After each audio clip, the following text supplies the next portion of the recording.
The woman in the red-fitted blazer was already shouting when I reached the eastern gate of Broken Spur Ranch. Monica Grant stood beside the steel post with her shoulders pulled back and her face flushed almost as deeply as the fabric she wore. Her eyes were wide and fixed on me, her mouth tense with anger, and one hand kept cutting through the air toward the broken chain hanging from the gate. In her other hand, she gripped a thick HOA folder as though the papers inside gave her authority over every acre behind me. 2 contractor trucks were parked past the gate on my private gravel road. Their tires had pressed dark tracks into the damp surface, and 3 workers were measuring the road between the cottonwood trees my wife and I had planted nearly 18 years earlier. A length of severed chain lay in the weeds.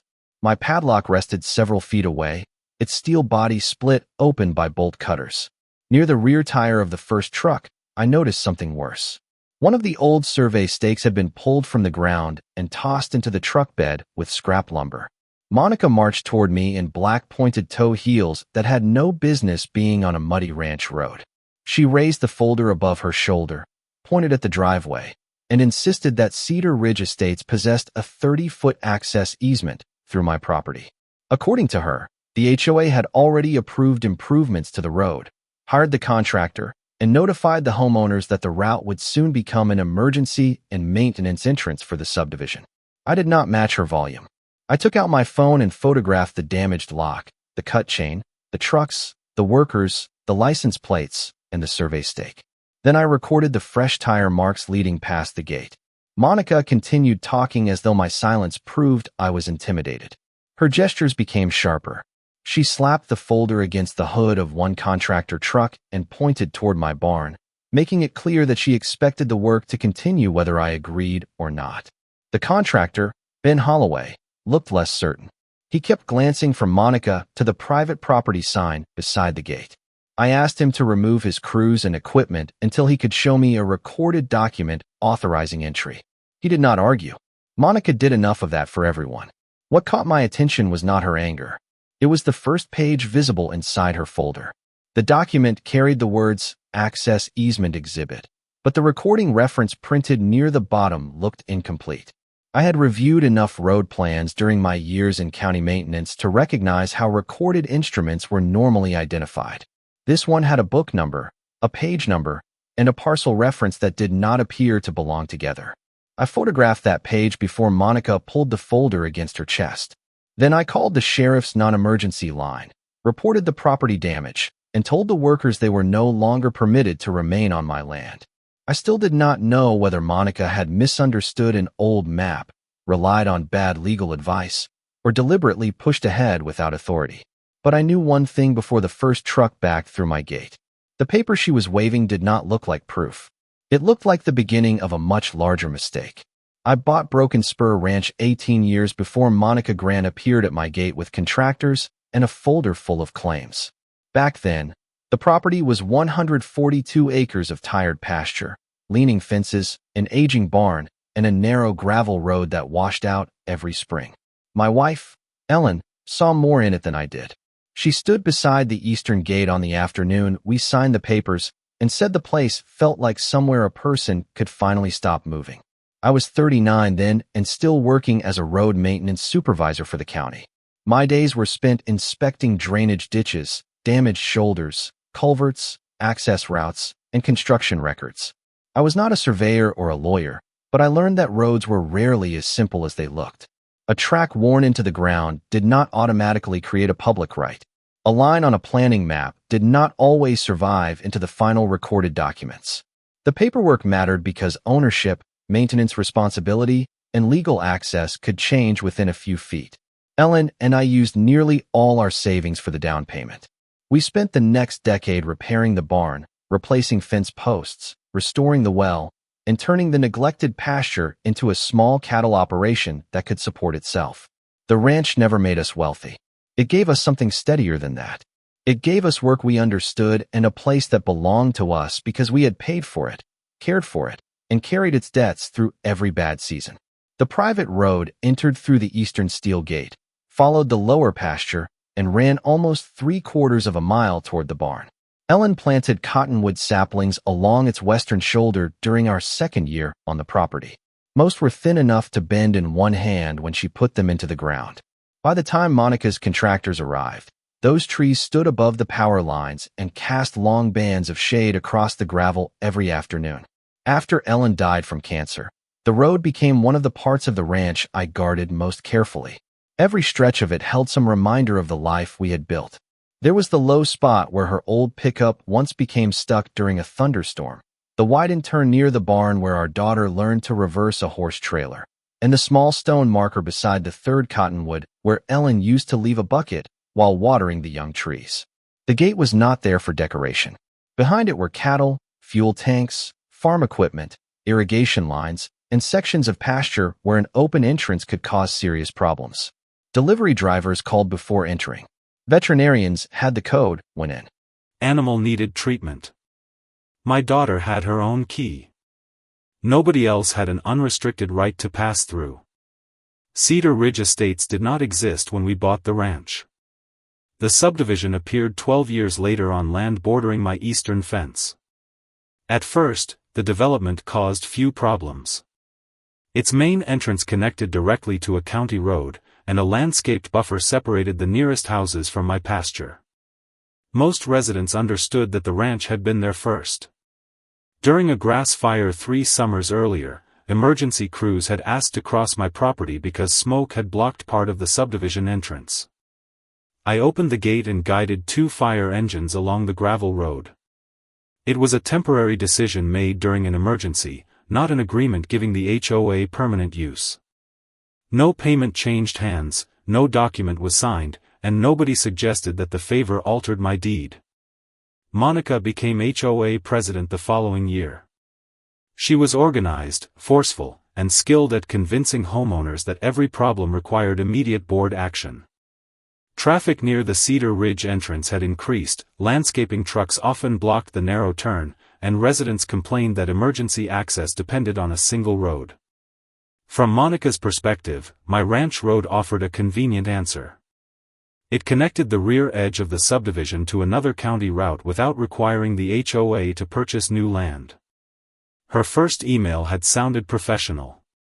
She asked whether I would consider granting Cedar Ridge a limited emergency easement. A second message proposed regular access for maintenance vehicles. The third mentioned compensation, but the amount would not have covered even a year of road repairs, much less the loss of privacy and control. I declined every proposal in writing. That history mattered because Monica later acted as if the HOA had never needed my permission. She did not discover a forgotten right hidden in an old deed. She had tried to buy access, failed, and then returned with a different version of the story. As you listen, consider what you would have done in my position. Would one emergency favor justify turning a private ranch road into a permanent neighborhood entrance? Leave your view in the comments, because the answer Monica chose would eventually cost her board far more than the easement she had once tried to purchase. The night after I found the broken lock, I searched my archived emails and opened Monica's original proposal. Attached to it was a map showing the access route in yellow. In the corner, beside the line leading through my gate, someone had added a note that Monica's courtroom folder did not contain. The route was marked, subject to acquisition. The words, subject to acquisition, changed the way I looked at everything Monica had brought to my gate.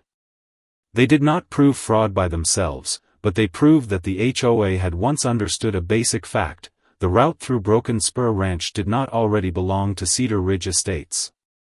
Somebody had known permission was still required. I saved the email, printed the attachment, and placed both beside the photographs from the gate. By midnight, I had created a folder containing the broken lock, the severed chain, the contractor vehicles, the uprooted survey stake, and Monica's original request to purchase access. I also wrote down the time each truck entered and left.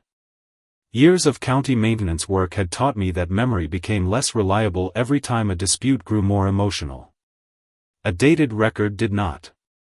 The next morning, I replaced the damaged chain with a heavier one and installed a new commercial padlock. I also mounted another camera beneath the eave of an equipment shed overlooking the lower section of the road. The camera at the gate showed who entered, but the new angle would show where they went after passing through. Ben Holloway's crew did not return that day. Monica's response arrived instead. A certified envelope from Cedar Ridge Estates HOA appeared in my mailbox 2 days later. The notice described my locked gate as an unlawful obstruction of a recorded emergency access easement. It demanded that I restore entry within 48 hours and warned that the HOA intended to recover contractor standby charges, administrative expenses, and any legal costs caused by my refusal. The notice cited an exhibit but did not include a complete recorded instrument. It repeated the same book and page numbers I had seen inside Monica's folder. Those numbers still looked wrong. One referred to a utility filing. Another appeared to belong to the subdivision plat. Neither one clearly described an easement across my parcel. I responded in writing. I stated that the gate, road, and adjoining pasture were private property under my deed. I asked the HOA to identify the exact document granting Cedar Ridge access, provide the county recording number, and suspend all entry until ownership and access rights were verified. I sent the letter by certified mail and email, then posted a copy beside the gate in a weatherproof sleeve. Monica did not provide the requested document. Instead, she sent a longer packet containing board meeting minutes, an enlarged planning map, and a page labeled Access Easement Exhibit A. The minutes showed that the board had approved improvements to an emergency route along the western edge of Cedar Ridge. The vote may have authorized Monica to spend HOA money, but it could not transfer rights over land the HOA did not own. The map showed a line reaching my road, but the line was thin, yellow, and disconnected from any complete legal description. The packet also included an invoice from Ben Holloway's company for mobilization and delay. Monica had copied me on an email claiming those charges would be added to the damages the HOA intended to pursue. The message was designed to make the problem feel expensive before I had even hired a lawyer. Monica was counting on pressure.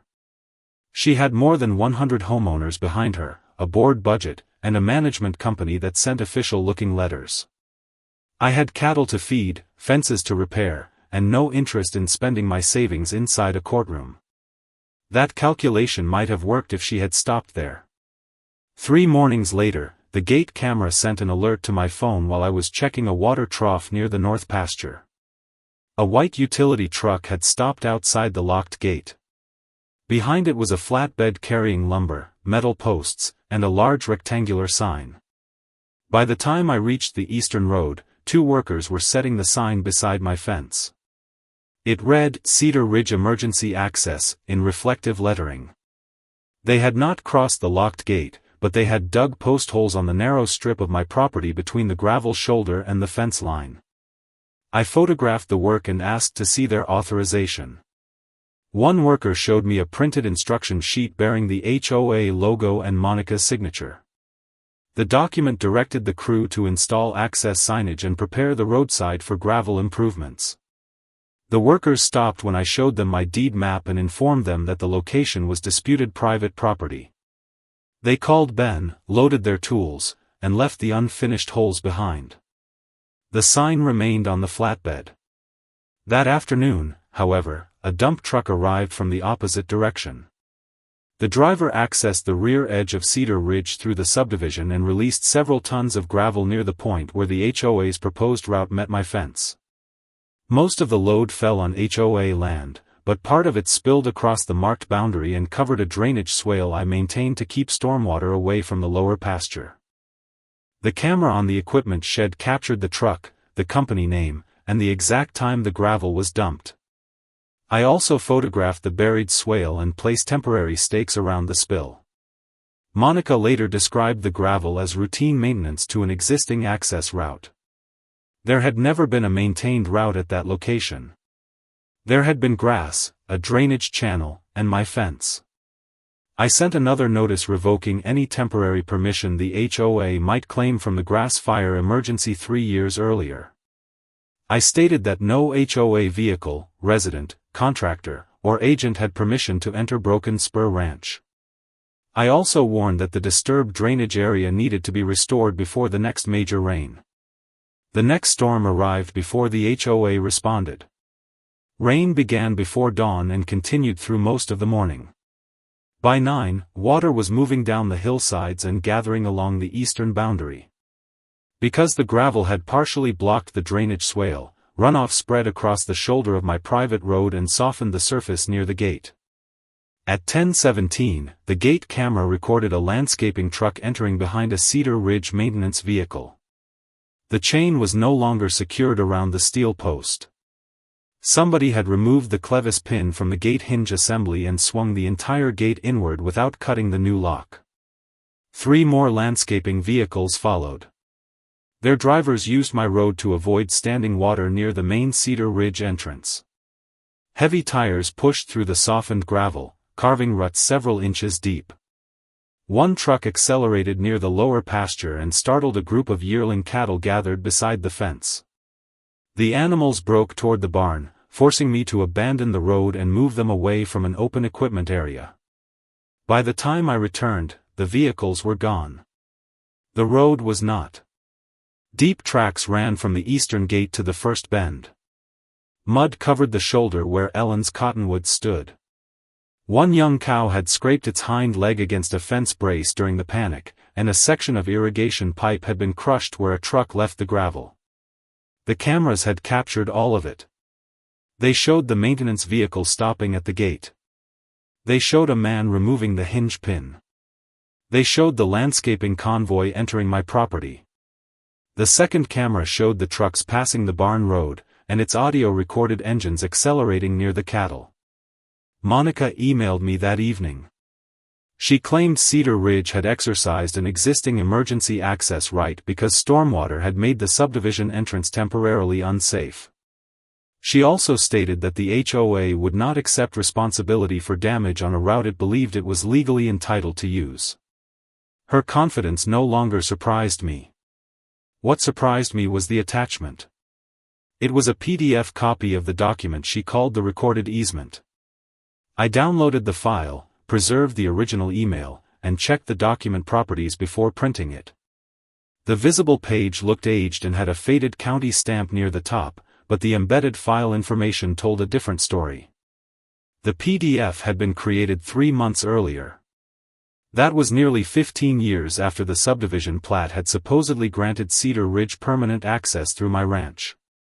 The PDF creation date did not prove that the underlying document was false. A legitimate county record could have been scanned recently, renamed, or converted into a new file. I understood that much.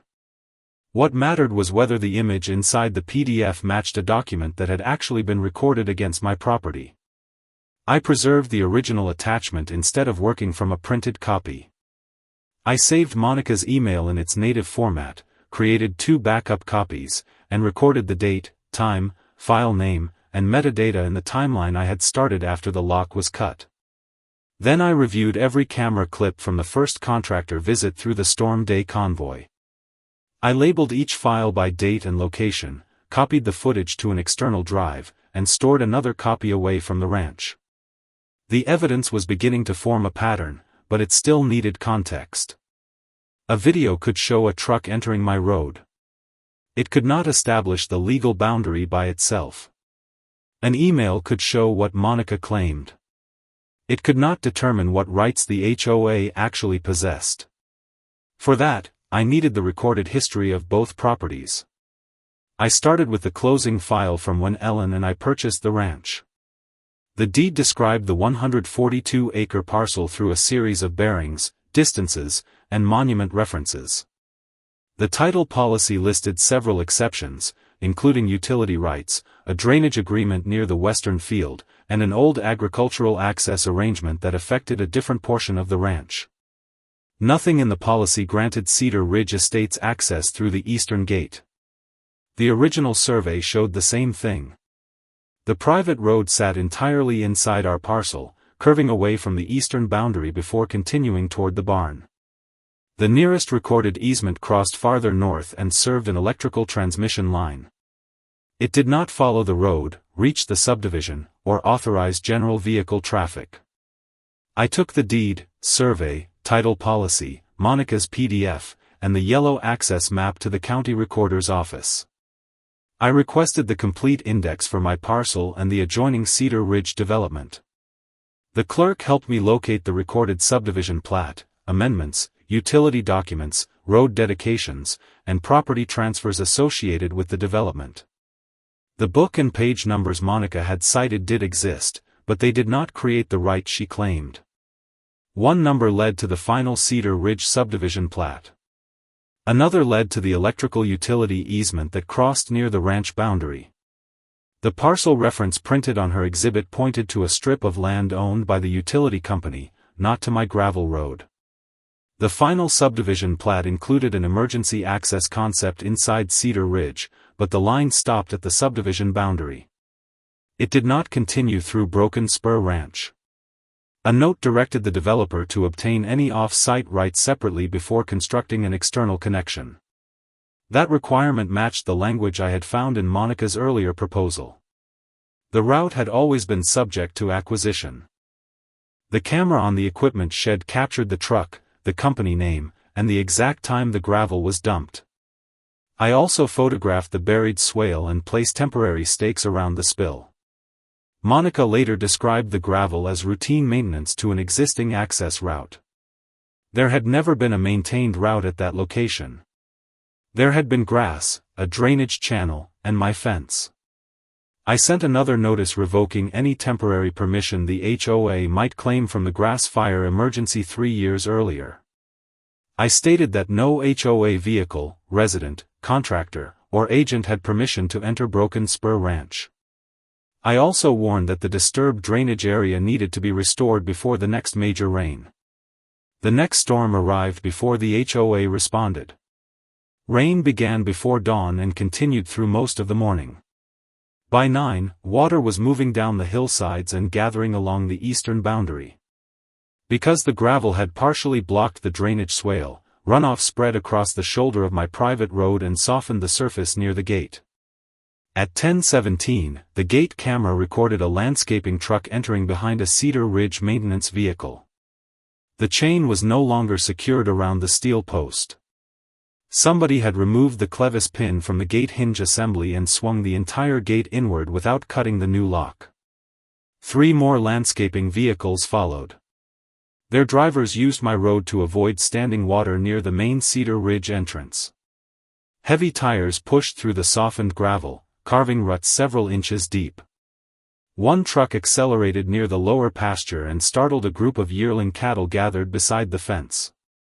The animals broke toward the barn, forcing me to abandon the road and move them away from an open equipment area. By the time I returned, the vehicles were gone. The road was not. Deep tracks ran from the eastern gate to the first bend. Mud covered the shoulder where Ellen's cottonwood stood. One young cow had scraped its hind leg against a fence brace during the panic, and a section of irrigation pipe had been crushed where a truck left the gravel. The cameras had captured all of it. They showed the maintenance vehicle stopping at the gate. They showed a man removing the hinge pin. They showed the landscaping convoy entering my property.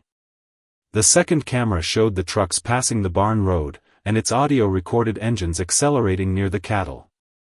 Monica emailed me that evening. She claimed Cedar Ridge had exercised an existing emergency access right because stormwater had made the subdivision entrance temporarily unsafe. She also stated that the HOA would not accept responsibility for damage on a route it believed it was legally entitled to use. Her confidence no longer surprised me. What surprised me was the attachment. It was a PDF copy of the document she called the recorded easement. I downloaded the file, preserved the original email, and checked the document properties before printing it. The visible page looked aged and had a faded county stamp near the top, but the embedded file information told a different story. The PDF had been created 3 months earlier. That was nearly 15 years after the subdivision plat had supposedly granted Cedar Ridge permanent access through my ranch. The PDF creation date did not prove that the underlying document was false. A legitimate county record could have been scanned recently, renamed, or converted into a new file. I understood that much. What mattered was whether the image inside the PDF matched a document that had actually been recorded against my property. I preserved the original attachment instead of working from a printed copy. I saved Monica's email in its native format, created 2 backup copies, and recorded the date, time, file name, and metadata in the timeline I had started after the lock was cut. Then I reviewed every camera clip from the first contractor visit through the Storm Day convoy. I labeled each file by date and location, copied the footage to an external drive, and stored another copy away from the ranch. The evidence was beginning to form a pattern, but it still needed context.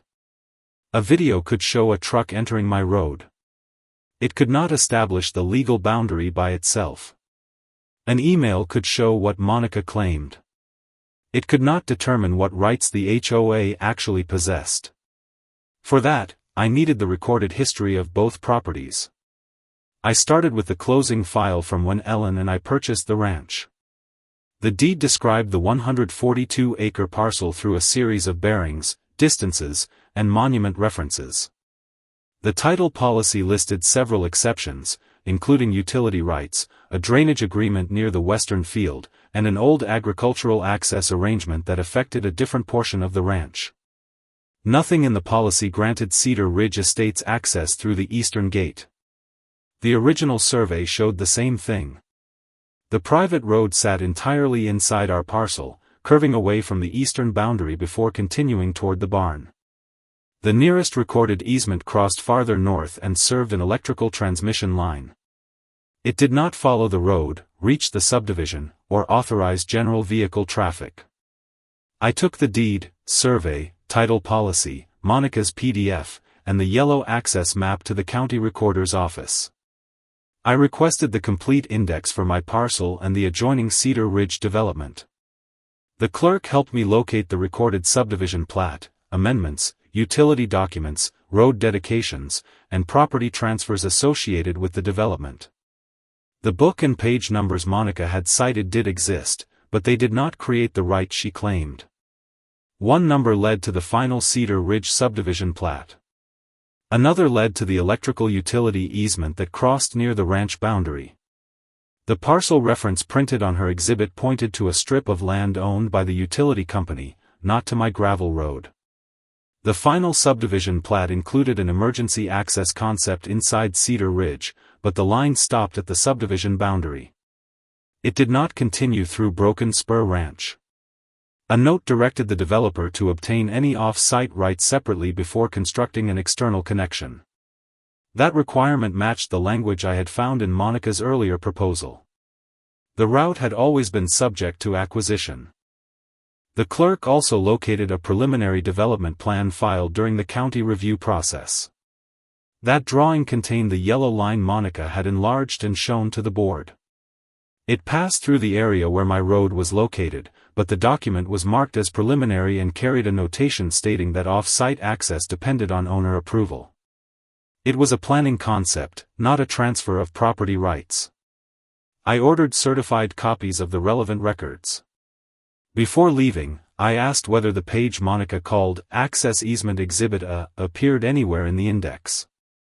The clerk searched by document number, title, developer name, subdivision name, and parcel reference.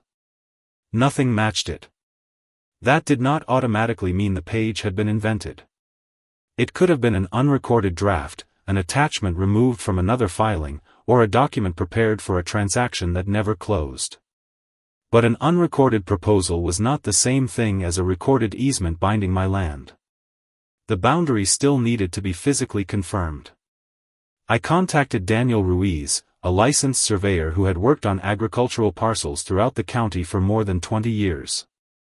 I gave him the deed, the original survey, and the certified records, but I did not ask him to prove my conclusion. I asked him to locate the boundary independently. Daniel spent 2 days reviewing monument records before bringing his crew to the ranch. They recovered an iron pin near the southern corner, a capped rod beside the utility corridor, and 2 older reference points tied to the original parcel description. They used those monuments with modern survey equipment to retrace the deed line.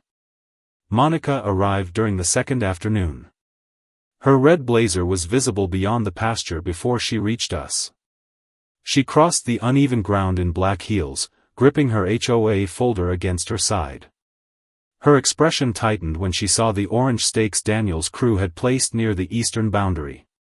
She moved quickly toward the equipment and began gesturing at the subdivision map she carried. Daniel did not argue with her.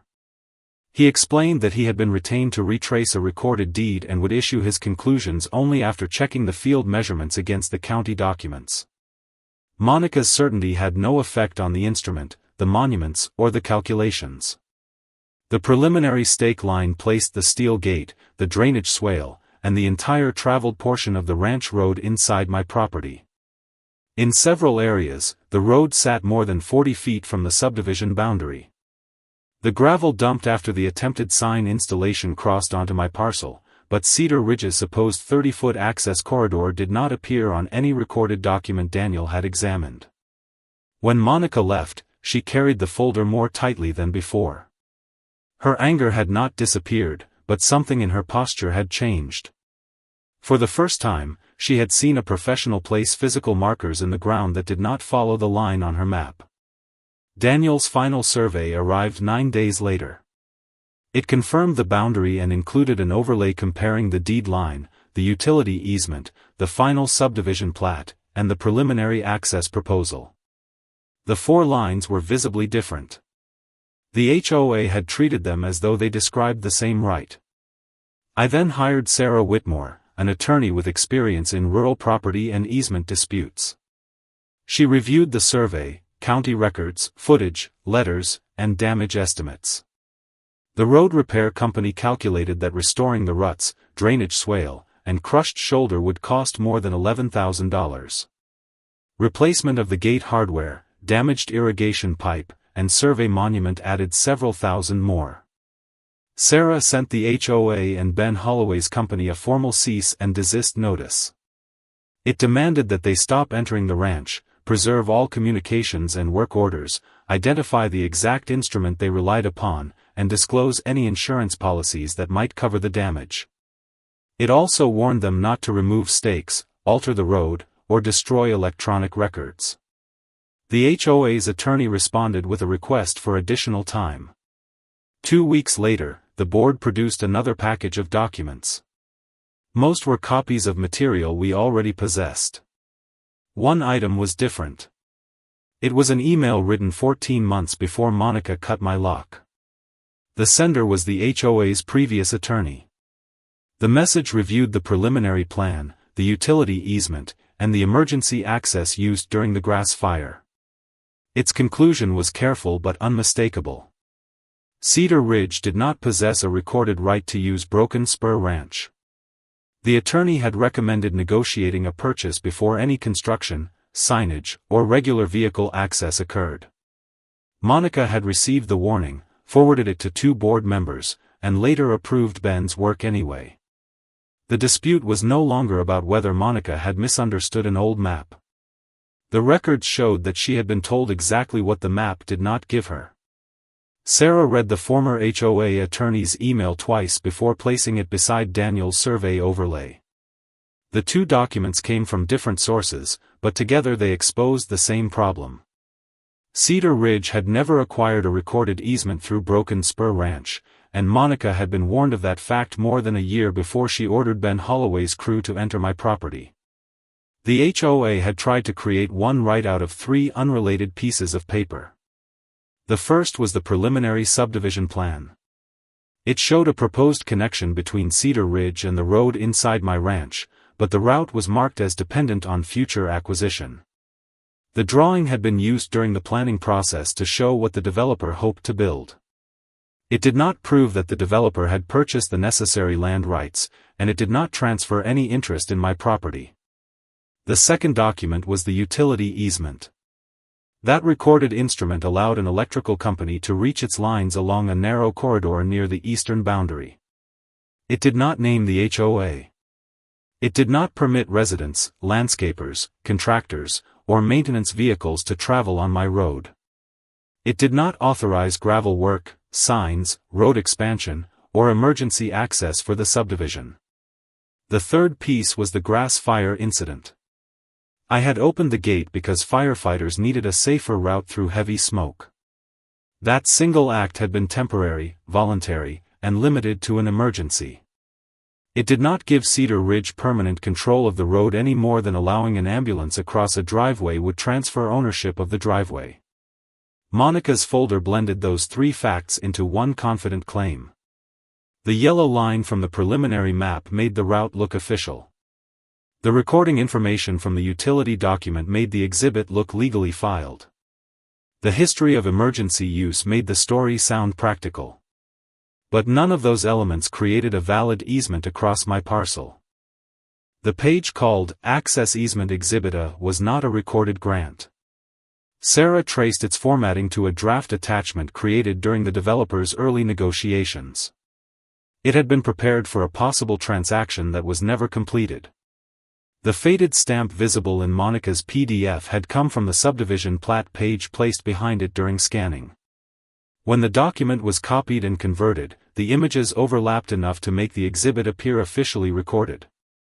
That explained the recent PDF creation date. Someone had assembled the packet 3 months before the lock was cut, using older pages that did not belong together. Sarah was careful about what that meant. She did not accuse Monica of forging a deed or altering a county record without more evidence.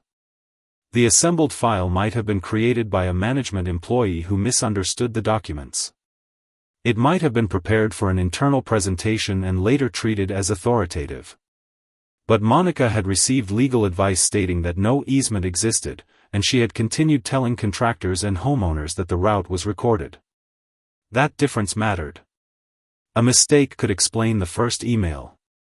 It could not easily explain the broken lock, the repeated entries, the gravel dumped across the boundary, the removed gate hinge, the disturbed survey marker, or the refusal to stop after I supplied the deed and requested the recording number. Ben Holloway's records made the timeline even clearer. His insurer required him to preserve work orders, GPS logs, invoices, and communications after Sarah sent the cease and desist notice. The company's vehicle data showed exactly when each truck crossed the eastern gate and how far it traveled inside my parcel. The Storm Day convoy had gone nearly half a mile beyond the subdivision boundary. His work orders identified Cedar Ridge Estates HOA as the client. One instruction directed his crew to remove obstructions from the access route. Another authorized workers to reposition the gate if the owner refused to provide a key. Monica's name appeared beneath both approvals. Ben had asked the property management company for proof of access before mobilizing his crew. He received Monica's assembled packet and an assurance that the HOA's attorney had reviewed the matter. The former attorney's email showed the opposite. The uprooted survey stake also became more significant. The first camera angle did not show who removed it, but a worker's phone photographs included in the insurance file showed the stake standing near the gate when the crew arrived. A later photograph showed it lying beside the truck after Monica directed the crew to clear the roadside. The evidence did not establish that Monica personally pulled it from the ground, but it tied the disturbance to the work she authorized. Sarah organized the case around conduct that could be proven without exaggeration. The deed and survey supported my ownership. The county index showed no recorded HOA easement. The preliminary plan showed that acquisition had been required. The former attorney's email showed that Monica knew the right had not been obtained. The camera footage and GPS logs documented continued entry after written notice. The repair estimates established measurable damage. The goal was not to turn every disagreement into a criminal accusation. It was to show a court that Cedar Ridge had no reliable property right, had continued using the road after being warned, and was likely to cause further damage unless ordered to stop. Sarah filed a civil complaint seeking a declaration of the parties' rights, compensation for property damage, recovery of survey and restoration costs, and an injunction preventing further entry. At the same time, she requested temporary relief while the case moved forward. Without it, Monica could continue presenting the road to homeowners as an established HOA access route. The filing included Daniel's certified survey, the county records, photographs of the broken lock and gravel spill, selected camera images, the old acquisition proposal, and the legal warning Monica had received. It did not rely on the PDF metadata alone. The strongest evidence came from records that existed long before the dispute. The HOA answered by claiming the route had always been intended for emergency use and that my earlier cooperation showed acceptance. Sarah responded that intention was not ownership, and temporary permission was not a permanent transfer of land rights. Then she requested the board's internal minutes and communications concerning the access project. The HOA initially produced routine meeting summaries with little detail. Several references pointed to executive sessions whose notes had not been included. Sarah demanded the complete records relevant to the decision to open my road, including any discussion of the former attorney's warning. A week before the injunction hearing, Cedar Ridge turned over the missing minutes. They showed that Monica had presented the board with two choices 14 months earlier. The HOA could negotiate with me and pay for a properly recorded easement, or it could begin using the route and argue later that access had always been implied by the original subdivision plan. The board had never formally approved the second choice. Monica had moved forward anyway. The county grading inspector arrived at Broken Spur Ranch 3 days before the injunction hearing. He did not come to decide who owned the road. His job was narrower. He examined the gravel dumped near the boundary, the blocked drainage swale, the disturbed shoulder, and the work orders Ben Holloway's company had submitted. The inspector confirmed that Cedar Ridge had not obtained approval for grading or drainage changes outside the subdivision parcel. He photographed the runoff damage, marked the affected area, and issued a stop work notice covering any further road construction near my eastern boundary. Ben's crew was also instructed not to remove gravel or alter the site until the ownership dispute and drainage damage were documented. A sheriff's deputy met us later that afternoon. He reviewed the broken lock photographs, the camera footage, and my certified notices withdrawing permission to enter the ranch. He made no declaration about the easement. He recorded the damaged gate, the removed hinge pin, the disturbed survey marker, and the repeated entries after written notice. His report gave Sarah an independent timeline without pretending that law enforcement could settle a civil boundary dispute. At the courthouse, Monica wore the same red-fitted blazer she had worn at my gate. She sat behind the HOA's attorney with her shoulders rigid and her folder closed on the table. The confidence in her face weakened as Sarah arranged the certified deed, Daniel survey, the county plat, and the former HOA attorney's warning in front of the judge. The HOA argued that the route had been intended as emergency access from the beginning and that my decision to admit fire engines demonstrated a history of shared use. Sarah did not dispute the emergency crossing. She showed that the fire department had entered with my express permission during a single crisis. There was no deed, recorded easement, purchase agreement, or final plat granting Cedar Ridge permanent access. Daniel explained how he retraced the boundary from recorded monuments and deed descriptions. His overlay showed that the utility easement, the preliminary access line, and my private road occupied different locations. The judge then asked the HOA's attorney to identify the instrument that transferred access rights across Broken Spur Ranch. He could not produce one. The internal minutes made the situation worse. They showed that Monica knew negotiation and purchase were required, yet she had authorized contractors to treat the route as existing HOA property. The work orders, GPS logs, and camera footage showed that the conduct continued even after I demanded proof and revoked permission. The judge did not decide the entire case that morning. Instead, the court issued a temporary injunction. Cedar Ridge Estates, its contractors, and its residents were prohibited from using or altering my road while the lawsuit continued. The HOA had to remove its access sign, stop all work, and preserve every relevant document and electronic communication. Outside the courtroom, Monica held the red folder tightly against her chest. She no longer pointed at me or spoke about a 30-foot easement. Behind her, several Cedar Ridge homeowners were already asking how much the dispute had cost and why the board had never been told about the earlier legal warning. The road was quiet again, but the most expensive part of Monica's decision had only begun. The temporary injunction changed the dispute more quickly than any argument at the gate ever could.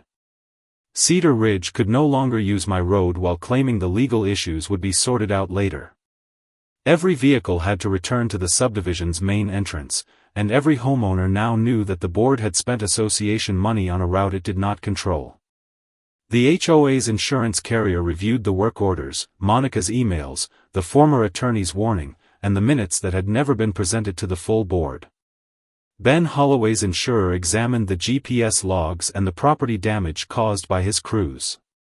Once both companies understood how much evidence had been preserved, the discussion shifted from denying responsibility to calculating the cost of ending the case. The final settlement was reached several months later. Cedar Ridge formally acknowledged that it possessed no recorded easement across Broken Spur Ranch. A permanent injunction prohibited the HOA, its contractors, and its residents from using the eastern gate or private road without my written permission. The agreement was recorded with the county so that a future board could not revive the same claim using the same preliminary map. The HOA and the contractors' insurer paid a combined settlement of $86,500. That amount covered restoration of the damaged road and drainage swale, replacement of the gate assembly, repairs to the irrigation line, Daniel's survey expenses, and a substantial portion of my legal costs. The remaining gravel was removed under supervision, the disturbed survey marker was reset, and the unauthorized sign location was restored. Cedar Ridge also had to redesign its emergency access plan entirely within land owned by the subdivision. The new project required a proper turnaround, drainage review, permits, and an agreement with the county. It cost far more than Monica's original proposal to purchase a limited easement from me. Homeowners received a financial report showing how the dispute had developed. They also learned that Monica had been warned about the missing easement before she authorized the first contractor visit. Support for her collapsed. She resigned as HOA president before the board could complete a removal vote, leaving the red folder and the access project to people who had never approved her decision. I replaced the broken gate with a stronger steel assembly and rehung the private property sign beside it. Daniel's new survey caps remained visible along the boundary. The cottonwood survived the trucks, the drainage swale carried the next storm away from the road, and the ranch slowly returned to the quiet routine Ellen and I had built there.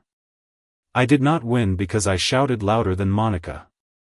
I won because I photographed the damage, preserved the files, checked the deed, hired qualified professionals, and allowed the recorded documents to speak for me. A line drawn on a planning map can suggest what somebody wants. It cannot transfer land that was never purchased. When someone acts as though confidence is the same as authority, the safest response is often patience, documentation, and the right evidence. Share your thoughts in the comments, pass this story to someone dealing with a property dispute, save the video for later, and subscribe for more HOA drama and property rights stories where the truth is decided by records rather than volume.